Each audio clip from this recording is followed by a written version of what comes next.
Nestled in the hills of southern Spain lies the quiet village of Totalán, a place known for its scenic landscapes and peaceful charm. But in January 2019, this small town became the center of global attention, as a tragic accident captured the hearts of millions.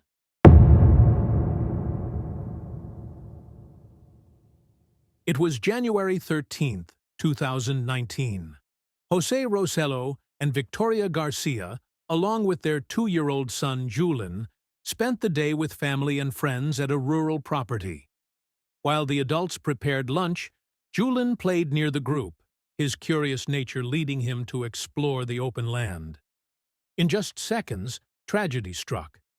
Julen had stumbled upon a narrow borehole, a well illegally drilled in search of water, and fell more than 100 meters deep into the earth. The news of the incident spread with alarming speed. Within minutes, emergency services were mobilized, racing to the remote countryside of Totalán. What initially seemed like a straightforward rescue quickly turned into a situation of unprecedented complexity. When the first responders arrived, they were faced with a daunting challenge. The borehole where Julen had fallen was no ordinary well. At just 25 centimeters in diameter, it was narrower than the width of an adult's hand. The opening was so small that even a child couldn't fit through, and yet Julen had slipped into the abyss. Efforts to assess the situation began immediately. Rescuers attempted to peer into the dark, seemingly bottomless hole, but its extreme depth, more than 100 meters, made it impossible to see anything with the naked eye. Using specialized cameras, they lowered equipment into the shaft, hoping to locate the boy.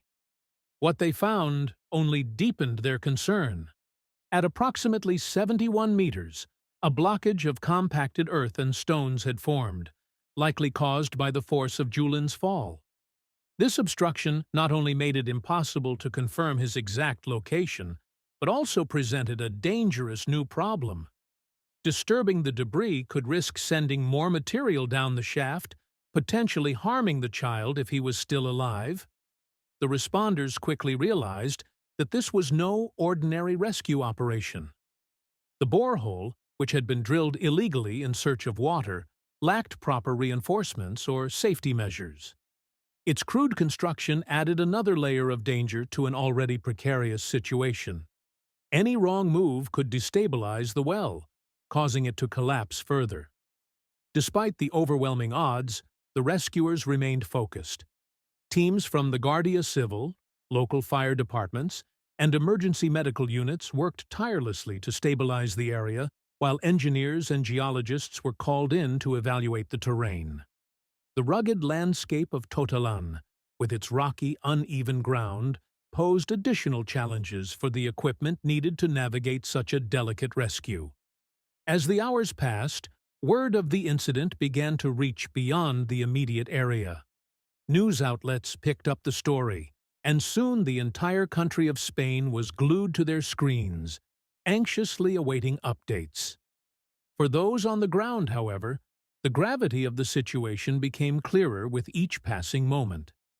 The narrow borehole and its treacherous depth made any direct rescue attempt physically impossible. The rescuers faced a chilling reality. They needed to find another way to reach Julen, and they needed to act fast.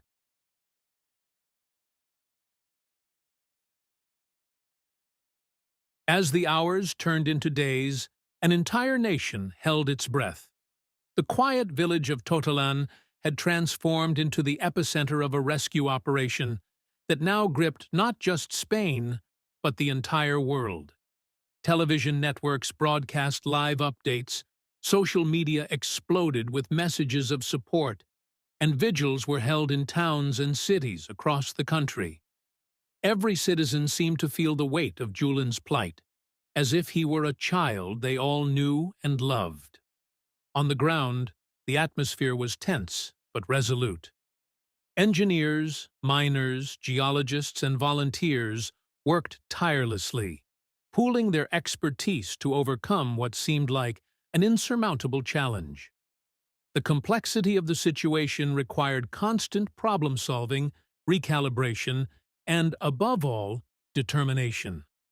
The borehole was not only dangerously narrow, but its unstable walls and the rocky terrain surrounding it made conventional rescue efforts impossible.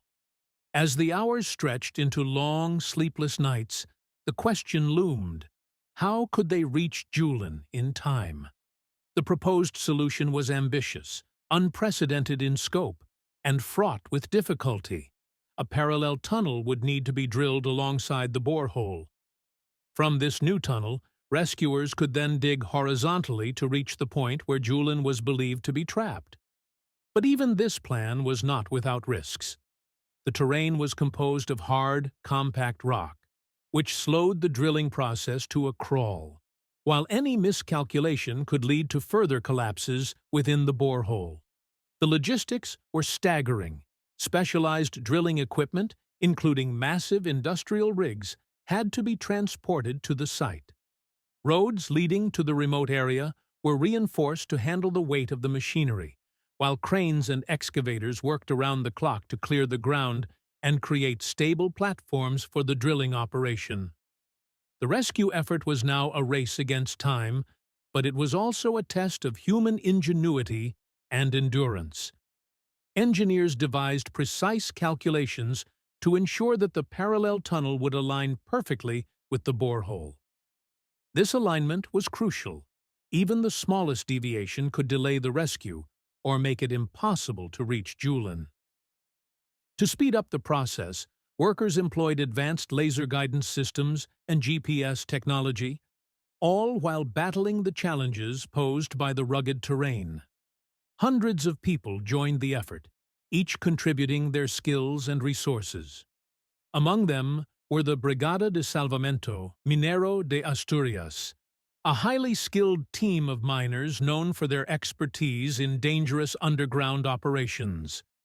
These miners, accustomed to working in some of the most perilous conditions imaginable, were brought in to excavate the final section of the tunnel by hand. Despite their professionalism, the task was grueling. Drilling through solid rock required not only strength, but also precision, as even the smallest error could jeopardize the stability of the tunnels. Exhausted but undeterred, the workers pressed on, driven by the thought of the 2-year-old boy waiting below. The rescue site became a hive of activity, a place where people from all walks of life came together for a single purpose. Volunteers brought food and water to the workers, while medical teams stood by, ready to act the moment Julen was recovered. Local residents opened their homes to the rescuers, offering them a place to rest during brief breaks. Totalán, once a quiet village, now symbolized the unity and determination of an entire nation. And yet, as the operation stretched into its second week, hope and desperation began to blur. Every hour that passed weighed heavily on the shoulders of the rescuers, who knew they were in a race against time. Julen's parents, Jose and Victoria, remained at the site, clinging to hope despite their anguish. Surrounded by family and friends, they watched as the parallel tunnel grew closer to its goal, praying for the miracle they so desperately needed. The plan was a bold and daring gamble. The parallel tunnel would need to reach a depth of more than 60 meters before the miners could begin the final and most delicate phase: digging a horizontal passage by hand to reach Julen. The entire operation was unlike anything Spain, or the world, had ever seen before. Each passing moment brought new challenges: mechanical failures, unexpected geological obstacles, and the ever-present fear of collapse.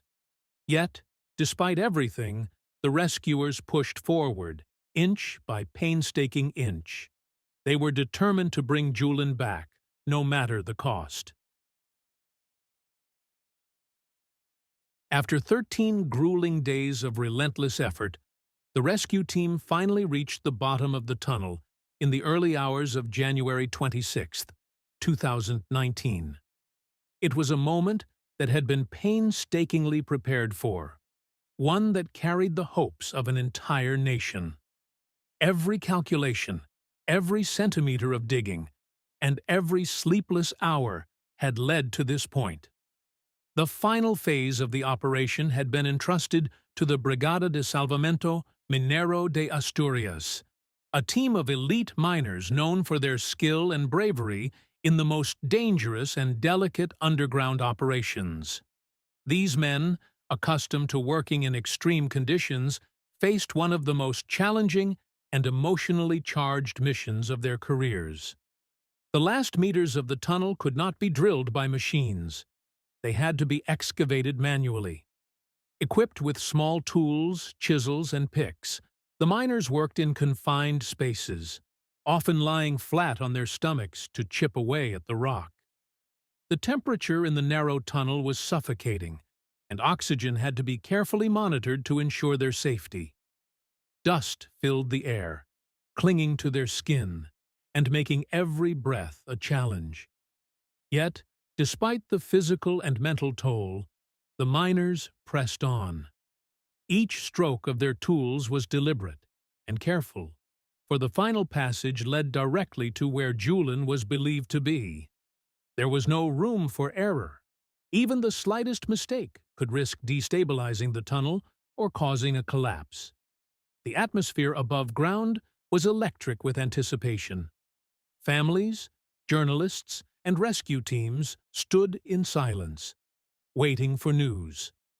As the miners broke through the last layer of rock, the world seemed to hold its breath.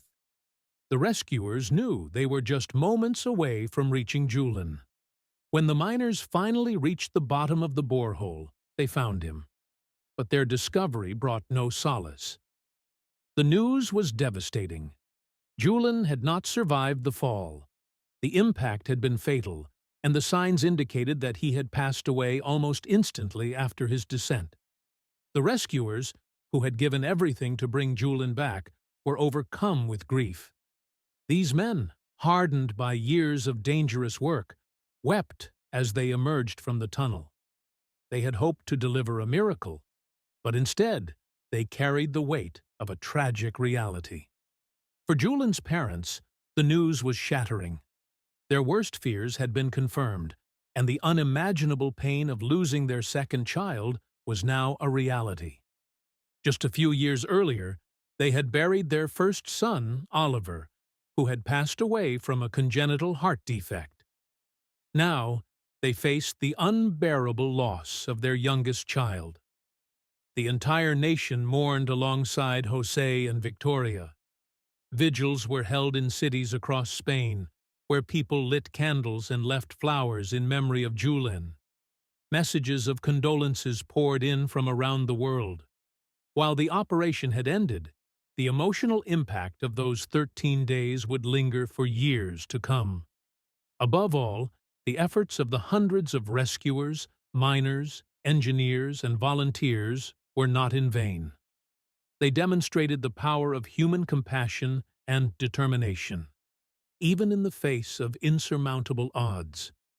The memory of Julen, though brief, became a symbol of unity, a reminder of how fragile and precious life truly is. In the words of the owner of the property where the unfortunate accident occurred, this was the press conference. For the day of the tragedy, I had covered that up with 2 concrete blocks. When I was making the fire, because we arrived around 1 o'clock, you see, I was setting everything up, and I warned about the danger there. The danger I saw was that someone could get their foot stuck there and break it. But I never, ever in my life thought that a child could fit through there. Never in my life. I will never forgive myself for that. I will never forgive myself. Never. The child was playing when, suddenly, I heard terrifying screams.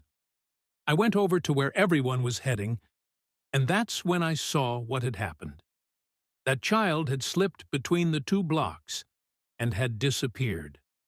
Disappeared. I have a little girl, 2 years old, who was also there playing with Julen. It was Julen, but it could have been my little girl. And that's what I'll never forgive myself for, that I didn't see the danger there. I will never forgive myself for that. Well, okay, let's move on now. Thank you all very much.